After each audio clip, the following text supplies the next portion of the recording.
Assalamu alaikum everyone. Today in this video lecture we are stepping into one of the most powerful and practical domains in cybersecurity and ethical hacking, the open source intelligence, which is commonly known as OSINT. Let me start with a simple question. How much information about you exists online right now?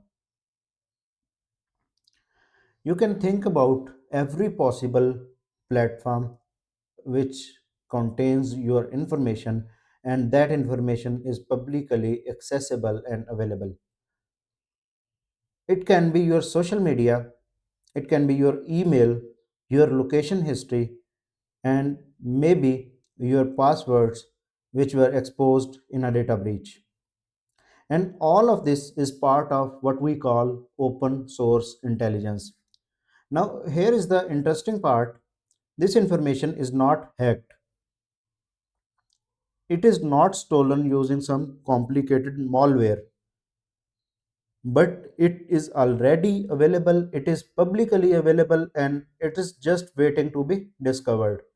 So, this is exactly what OSINT is. OSINT is the process of collecting, analyzing, and making sense of publicly available data to extract meaningful intelligence. This data can come from social media platforms, blogs, websites, and from public records, search engines, metadata, and even videos and images.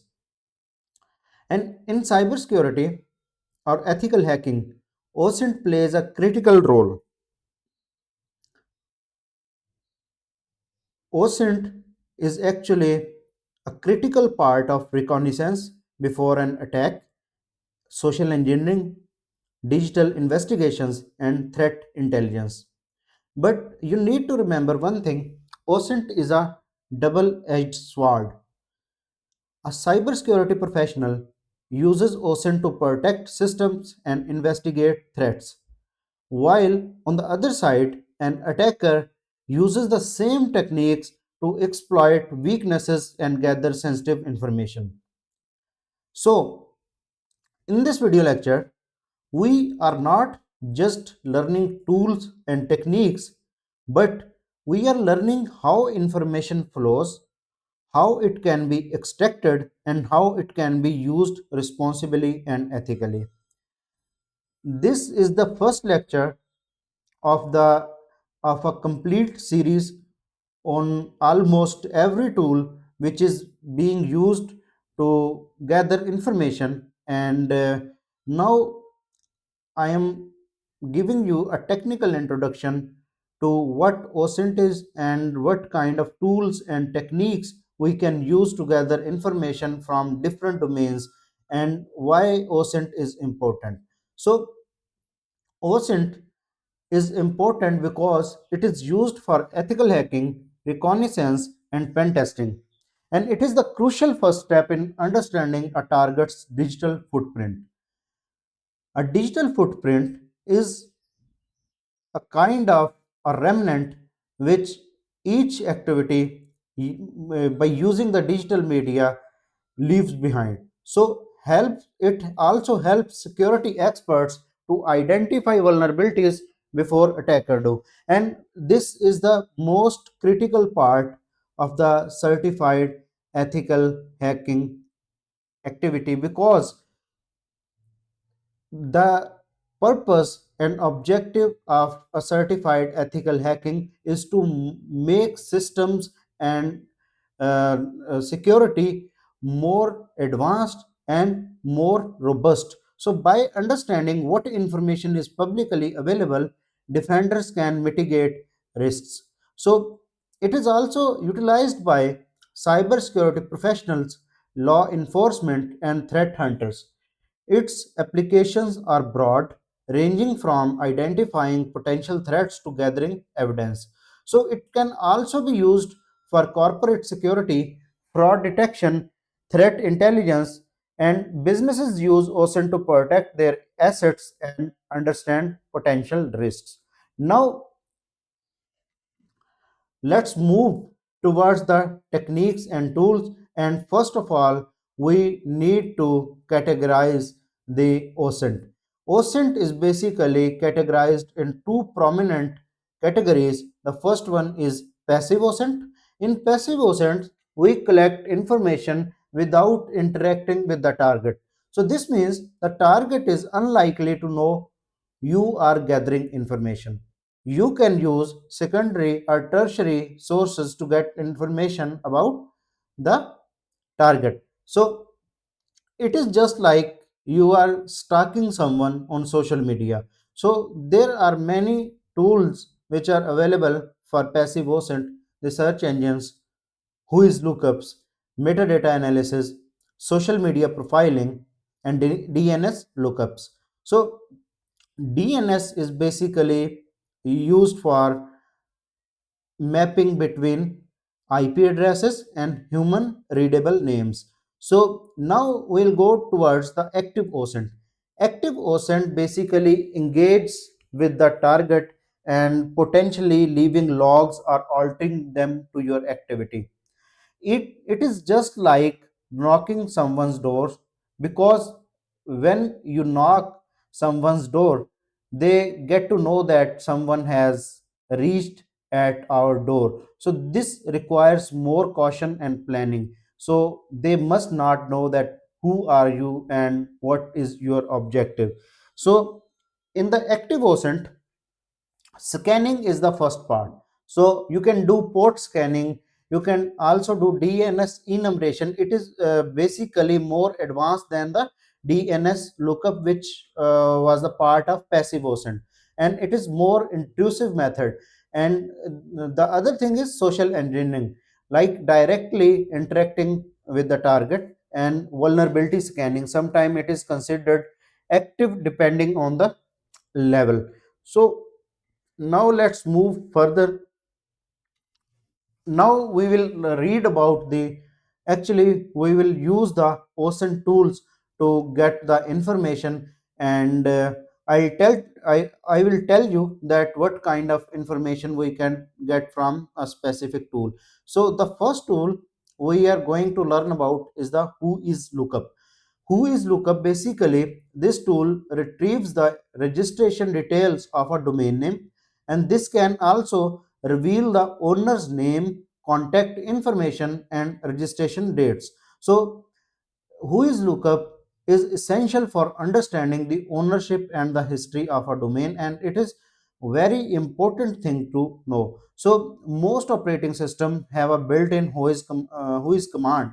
So you can use, you can open your terminal and you can type WHOIS, and after that example.com. You can put any website here, because it is not an illegal thing, it is publicly available information, and you are just looking at that. So let's go towards Kali Linux, and I am going to demonstrate a simple who is. You'll just type who is, like I am going to zoom this because it will enhance the visibility. So who is, you can put any website here, any domain here, and it will fetch out the information about the registration, registrar, and registrant. So basically, let's go and find the information about the facebook.com, because Facebook is a very strong and secure platform, and you can find that what kind of services and what kind of security patches are required to get your system and organization more secure. So it is the critical part of learning. And now let's hit enter and find what WHOIS fetches for you. So now let's go. Now the domain name is facebook.com. The registry domain ID is this. The registrar, who is server. The registrar means the party or the entity which has registered the facebook.com domain. So registrar whois server is whois.registrarsafe.com. So this is the one who has registered facebook.com. So registrar URL is this, and updated date is this, and creation date is this, and registry expiry date, the date when the this domain's registration will expire is this in 2034, and registrar's address is this, and registrar's IANA ID is 3237 and registrar's abuse contact if anything bad happens, and it will find you'll have to contact at the abuse ID.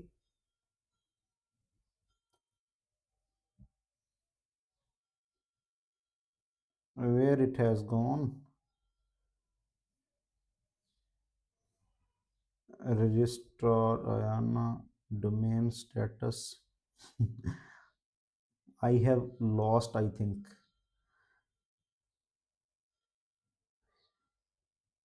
Yes, abuse complaints at the rate registrar save. So now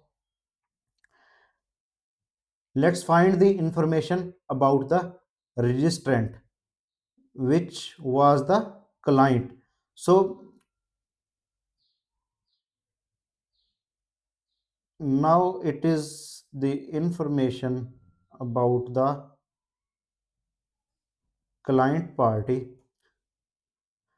Organization Meta Platforms, which is the parent platform of Facebook, Instagram, and Threads, and registrant street is 1601 Willow Road, registrant city is Menlo Park, state is California, postal code is 94025, and registrant country is US, and it is their phone number, it is their domain at the rate fb.com, it is their email address, and after that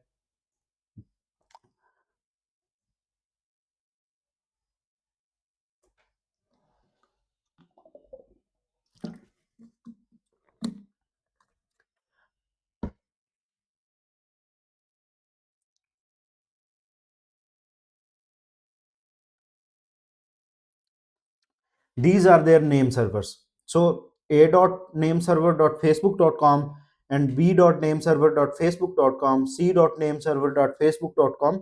Basically there are four name servers which are being used by the Facebook domain. So a DNS secure unsigned allegation, registrar abuse content email, abuse complaints at the rate registrar.safe, and there is other information about the facebook.com which was fetched by the WHOIS lookup. Now there are many other tools which we can use to gather information of different kind, and there is some important thing to learn whenever you are going to use any tool using Linux based platform or Debian based platform. You have just you'll just have to enter the name of the tool, and after that dash h, and it will fetch every possible command which can be used to get information, and you can specify the command. You can learn about every letter which can be used to get specific information, like h is for host, and double dash host, it connect to server host.